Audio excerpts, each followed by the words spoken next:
Hi, hello. I'm back. Headley, another fat bearded man talking about records. Although it does seem to be at the moment, it's another fat bearded man talking about obscure country rock records. But I've been saving these up for just this occasion. So this is the third video I'm going to do so far of some obscure country rock records. I've been really enjoying putting these together and sharing them, and especially to read the responses that people are writing. So thanks everybody who's taken the time to watch these videos and to comment and give me your thoughts. It's been great. So same again, guys. Have a listen to this little lot and see what you reckon. I'm going to start with a band, glasses on, in the driving seat. This is Boondoggle and Boulderdash. This is technically speaking, it's two guys. It's John Heron and Robert McLaren. I don't know. I can't find out much about this band, unfortunately. I know that John Heron was from Colorado and is in a number of Boulder, Colorado sort of bands. I think the Astronauts, which were kind of a surf band. But he was also in one incarnation of the Electric Prunes. So although it's got a number of different people on it, looking all the world like Deja Vu or Desperado by the Eagles. In fact, one day I'm going to do a video entirely on country rock bands pretending to be cowboys on the cover of their records. A sepia nightmare. Okay. So yeah, it's actually, so like I said, it's only the two guys, John Heron and Robert McLaren. It's from 1971. It was the only album they ever did. I think 71. Yeah, 71. It's the only album they ever released. There was a single, which I haven't got, which I might have to try and get at some point. But it's a kind of although it looks a little bit like Crosby, Stills, Nash and Young, it sounds a little bit more like the band. I suppose they still had that sort of sepia photography look going on. Yeah, so it's kind of a swampy rock, country rock version of the band. The only person I know that's involved in this is a guy called John Beeland, who was in Swamp Water, and eventually would be in incarnations of the Fly Burrito Brothers and the Burrito Brothers. Played with a number of different people, including Arlo Guthrie and Linda Ronstadt. Anyway, so Boondoggle and Boulderdash. 16 years of darkness at the bottom of the mine. Daddy's breathed the coal dust where the sun may never shine. Fresh air had a strange effect, it put him in a spell. He said, you're not aware of paradise until you tasted hell. But I never got to know him. I never had to show him. I guess I'll always owe him a brawl. No, I never got to know him. I never got to know him. I never got to know him at all. Daddy squeezed $1 till the eagle bled. He never really made a lot, but he kept the family fed. Every time I offered help, he handed me that line. He said, I'll never live. Okay, so that was Boondoggle and Boulderdash, their only album from 1971. Also from 1971 is this record. This is Brave Belt, Canadian band. I don't know if people would recognise the two. I can never do this in reverse. The two guys. That's I think, I don't know which way around it is, but it's Randy Bachman and what's his name? Randy Bachman and Rob Bachman, famous of course for Bachman Turner Overdrive, and this is the first of two albums that Brave Belt put out. It also includes Chad Allen, and I believe that they were all together in the Guess Who. So this is after the Guess Who, and obviously before Bachman Turner Overdrive. In fact, the second album, they're joined by C.F. Turner, and although I like the second album, his voice doesn't really fit where the sort of sound that they were producing. He has that gravelly rock voice, which you probably know from Bachman Turner Overdrive, which doesn't sit well with me, I have to say. But this album is a little beauty. It's probably actually one of my favourite country rock records that I play the most. But to call it country rock is probably to do it a bit of a disservice. It's country rock from an alternative reality. It has all the bits and pieces. I mean, they look like a country rock band. It's in sepia, so it must be. But everything's slightly off kilter. They've got a Beatlesy sound. Certainly the stuff written by Chad Allen, even the stuff written by Randy Bachman. It does have a Beatles-esque feel to it, but it's got all the sort of things you hear: fiddles, and there's pedal steel guitar. But the pedal steel guitar on it, actually, it's kind of put through various effects pedals, and ends up sounding quite otherworldly, actually, and very different from any other pedal steel. Most of the songs are not what you would call a country rock song, although they do have the elements of country in there. There are a couple of tracks that are overtly country, but they actually are probably the least successful on the album because they sound like they're trying to emulate something. But if you're interested at all, I would give this a check. Check it out. It is a lovely record. Got some great tracks, great tunes. If you like an idea of a Beatlesy country rock outfit with quite trippy psychedelic elements, go for that. Brave Belt.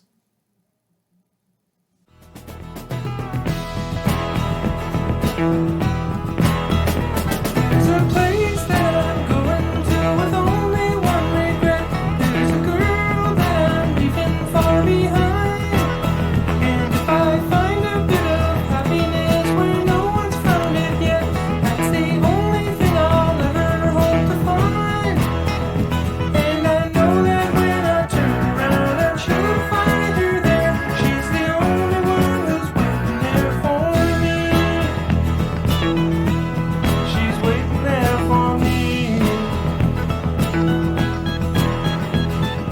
After I find everything, I promise to return to the girl who's been waiting there for me. There's a place within my heart and soul where love for you still burns for the girl who's been waiting there for me. Right, okay, so next up we've got Gladstone. This is the first album by a group that did two.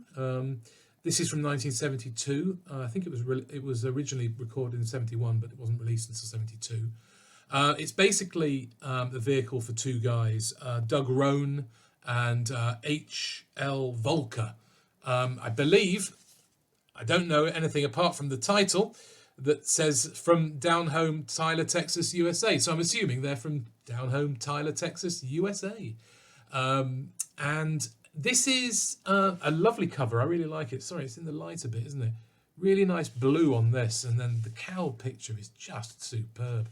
And then there's a lovely drop-down cover of them next to a house. So lovely Unipack cover, yeah. But yeah, there's them at the back. There they are.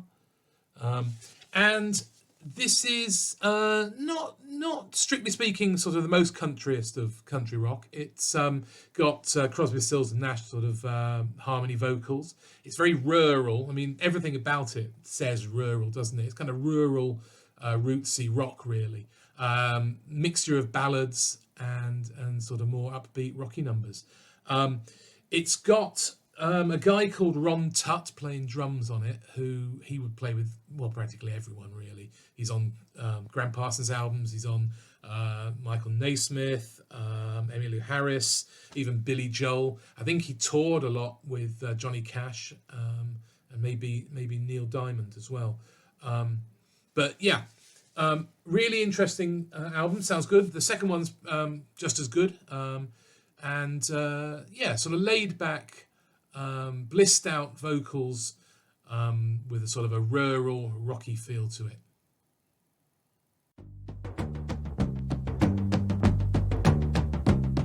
The face in the window said that's not the way I'm seeing it. Don't you think that it's time to make a change in your life?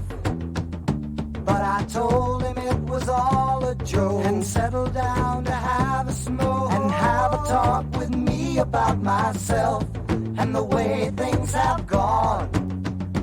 I'm so tired of moving on, and I can't seem to find my way home. Sat and watched the moon spin round, everything was upside down. People passed me by without a glance at my face. Walking on, I found a friend who looked quite like a parking meter. So that was Gladstone, their self-titled first album from 1972.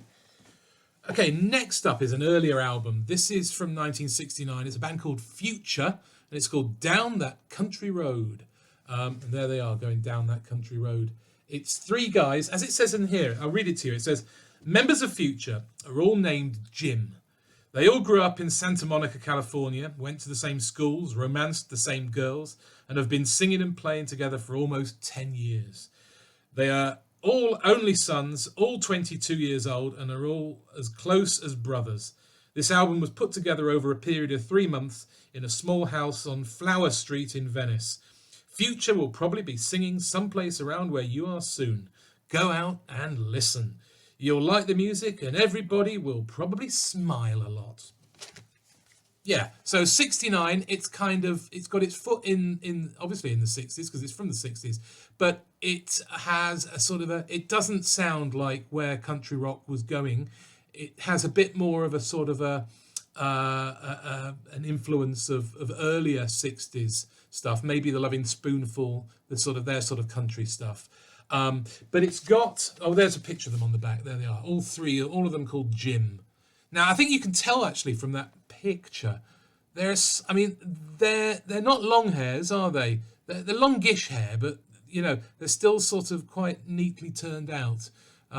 So they're sort of halfway between being preppy or hippie. And it's a lovely little album, this. Another bloody Unipack cover though. And yeah, it's a mixture of country kind of pop, really, I suppose, with a bit of a rock feel in places. It's got some interesting people involved actually. You've got steel guitar played by Red Rhodes, who most people will probably know for his work with Michael Naismith on his country stuff. You've also got a guy on piano called Mac Rebenack. I wonder whatever happened to him. And it says James Burton on guitar. One of the top sort of guitar session men, played with Elvis and various other people. Great player. So yeah, really good stuff. Bit more 60s country rock. If being from 69 doesn't kind of obviously mean that would be the case, but it does. It sounds a bit more retro. Over the rivers, over the sea, wherever love dreams carry me, looking for lovely.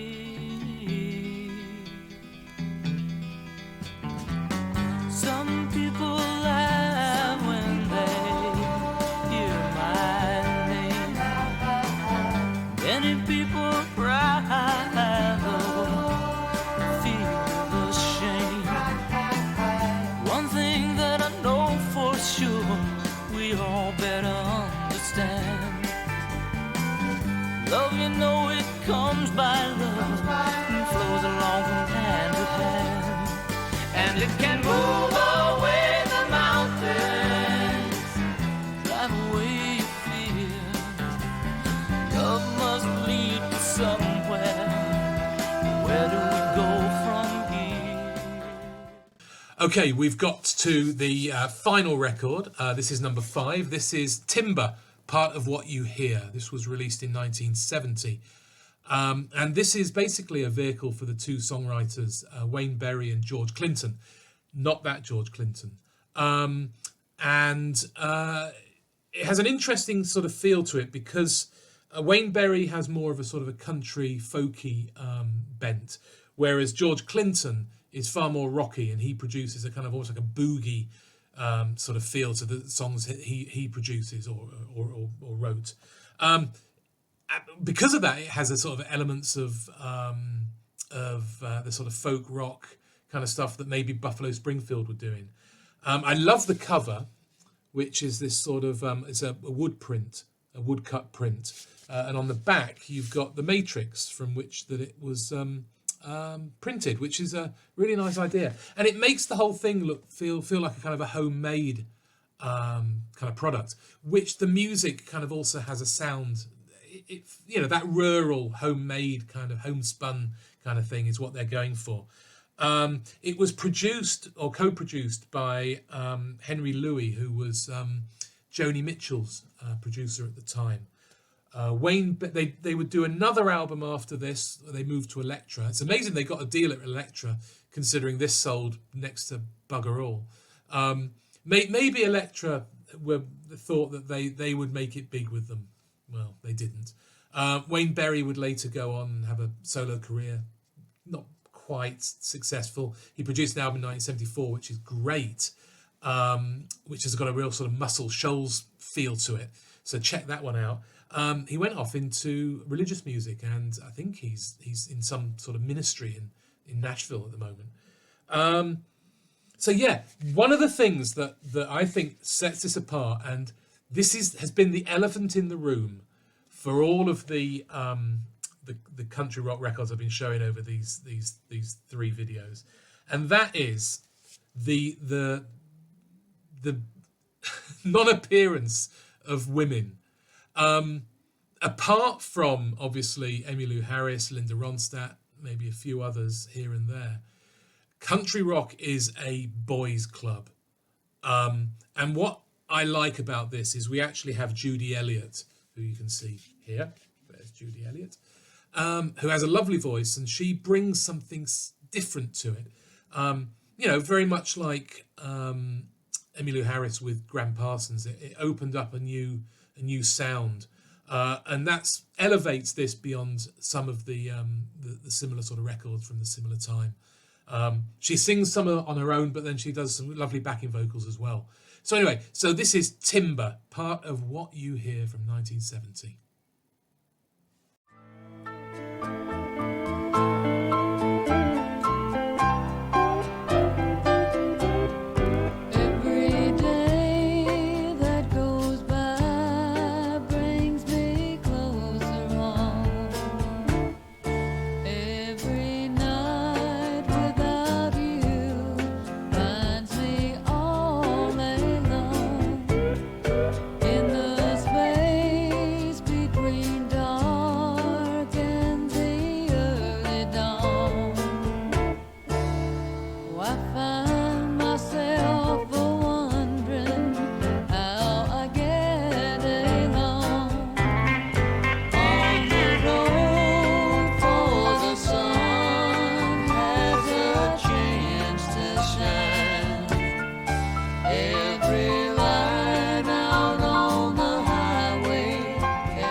Right, so that was Timber, part of What You Hear, 1970.